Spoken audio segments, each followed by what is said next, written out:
Welcome to When Creativity Knocks, All-Star Designers Winter Series. And of course, my buddy Cindy's here with me today, and she has the color yellow from the rainbow and has come up with this adorable baby gift. We're going to celebrate some bunny new.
Cindy, this is so adorable. Some bunny new. Oh, so cute. So how are we going to get started? I believe we're starting with the invitation. Well, it's not an invitation. It's actually a baby announcement. Oh, the announcement. It's a baby announcement. It's a birth announcement, and it's magnetic. So it will stick on your refrigerator. You send it to your recipient, and it does fit. You can, in one of those like 5x7 shipping mailing envelopes, and it's magnetic. So cute. And that way they have a little decorative thing to hang on the refrigerator to celebrate their Some Bunny New. Deflecto makes these fantastic packs of magnetic sheet. Oh wow, it's like a ginormous pack. They're huge, and there's 3 sheets in it. Okay. And of course you can paint it and you can do all sorts of neat things with it, but I discovered you can also die cut it. Oh, we like and that's die what cutting. led to the idea, a magnetic baby announcement. This is just going to be so cute. So I started with that, and I used my Sizzix Big Shot, which we do have a tutorial on our site that shows you exactly how to use this and make the sandwiches. And I used 2 dies to make the project. The first was this Shabby bunny die. Oh my God, I love this bunny. And it's large, as you can see. I think it's actually designed for quilting. But it is. Well, it's a Fabby. Because it's a Shabby die. And then the other set I used was this little baby set of thinlits. And I used the heart for the project, and then I used this lettering later, and I'll show you what I did with that. Oh, very cute. So I die cut the rabbit from the magnetic sheet, and I saved this because I said, what a stencil this would make. Oh, yeah. That's great. I saved this extra piece after, and it die cut beautifully, first try, no problem. I love Decorative chalky finish paints. I just love the matte. It almost looks like suede to me, their chalky finish paints. And they're great for furniture, but I like them for mixed media too. And I could have just regular painted it, but I have this new favorite tool. This is my groove tool from Momenta. It has interchangeable tips. There's a foam and there's a brush. I use the brush. And there's a sander too. And there's a sander. So I used my paint and I let that dry. Okay. And then I wanted to add a little bit more subtle detail. Okay. And again, my color was yellow, so I needed to stick in my color family. And this is a Judykins kite stencil. She has a lot of different patterns with these. And I could use a little spray adhesive on that, but I'm just going to let you hold it. Okay. And I'm using my foam tip, and I'm just using a permanent metallic ink pad. And I'm dabbing it on there. You don't even know how exciting this is that for she's somebody going to who be able cannot to stencil. Yeah. And I'm going to turn it on, and then kind of rub. And of course, it would show better if I was using a brighter paint, but you just wanted that subtle gold. I wanted that yellow on yellow, subtle, shimmery, almost a Shabby Chic kind of effect. Let's see if it's going to show. Let me shut my tool off. Oh, yeah. I stenciled. And I did want to add a little bit, again, around this edge of a little bit more of the gold. I could have used the ink pad, but another one, I love metallic paints. I'm not much of a glitter girl, but I love metallic. And Artsy also makes this great metallic paint.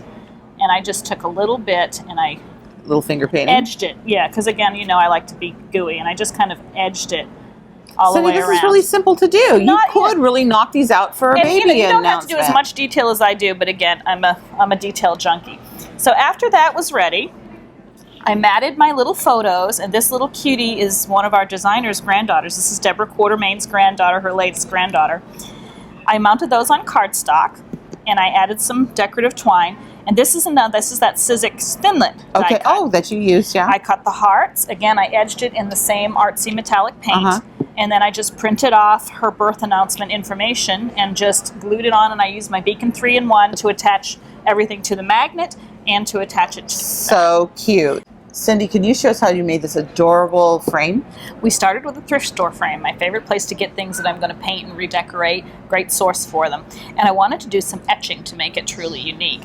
So I took the glass out of the frame, and then I used that same bunny die from Sizzix, and I cut it with the etch mask from Etched. Okay. And instead of using the positive image, I'm using the negative space. So I just placed the etch mask onto the glass. Okay. And then I wanted to do my Somebody Cute lettering on it. Cute little And one. I did two techniques to do that. The first is I did not realize that Sizzix had these great new these strip dies, and this is an alphabet. The whole thing's on one thin It's so strip. easy.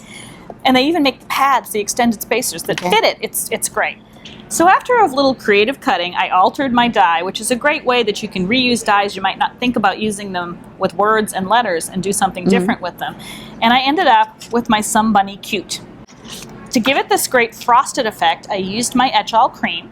Now that all the letters are removed, we took our etch mask off the glass, and it's pretty as is. It but really it's still is. very subtle. So I did a little bit of pizzazzing, as I call it. And the first way I pizzazzed it was I flipped it over to the back, and I took my glass paint marker, my DecoArt glass paint marker, and I stayed in my gold and yellow and Shabby Chic kind of feel, and I just outlined just like little around dots and him like a stitches. little dot and stitch, and I went all the way around him.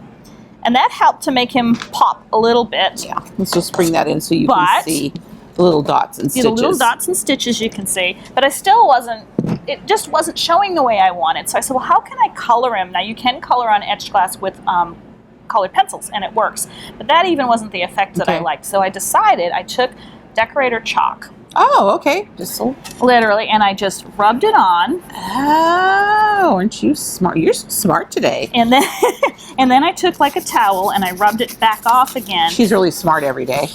No, not every day. That is, I love this technique, using the chalk. That's Isn't amazing. it pretty? It's a soft, subtle, etched coloring. We want to bring our bunny in. Yeah, let's bring him back. Oh, that's why he's yellow. So he's frosty and etched, yet he's still got a tint of color to pick up our frame. I love it. I love it. So that's our glass. And then the last step is to show you how I took my dollar store frame, my discount store frame, and pizzazzed it up.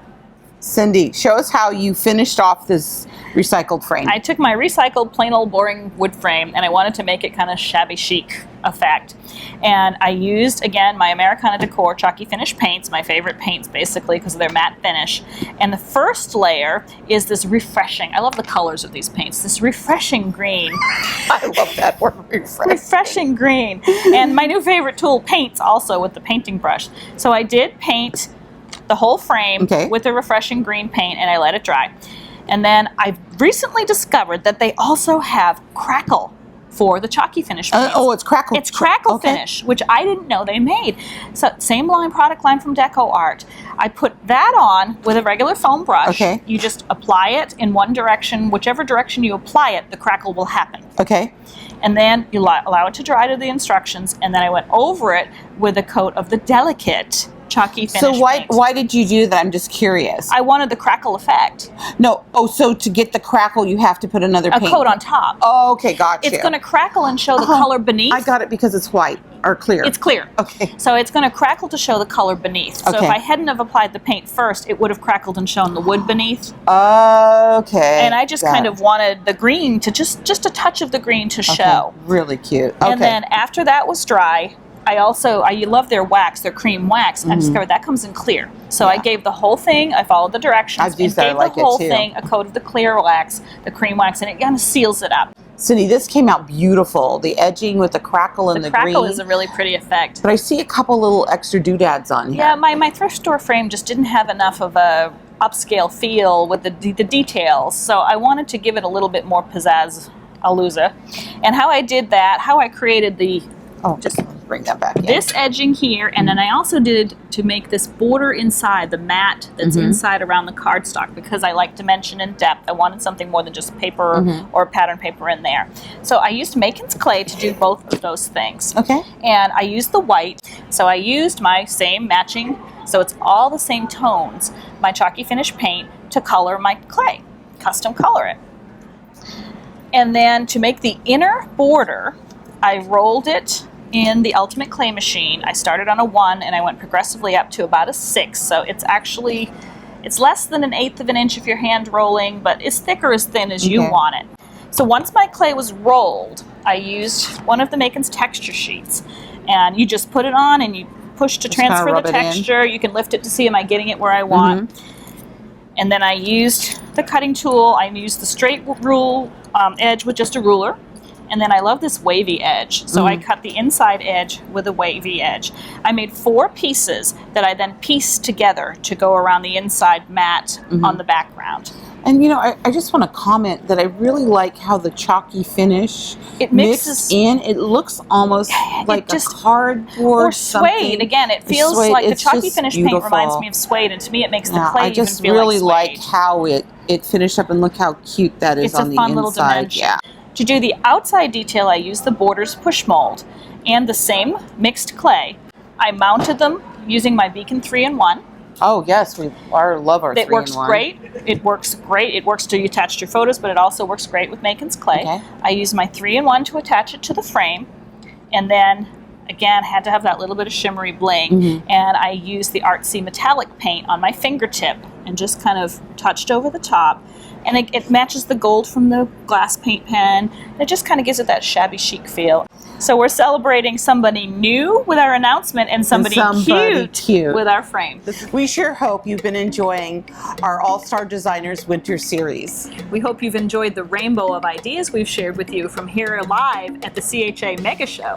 And please follow us on all social media.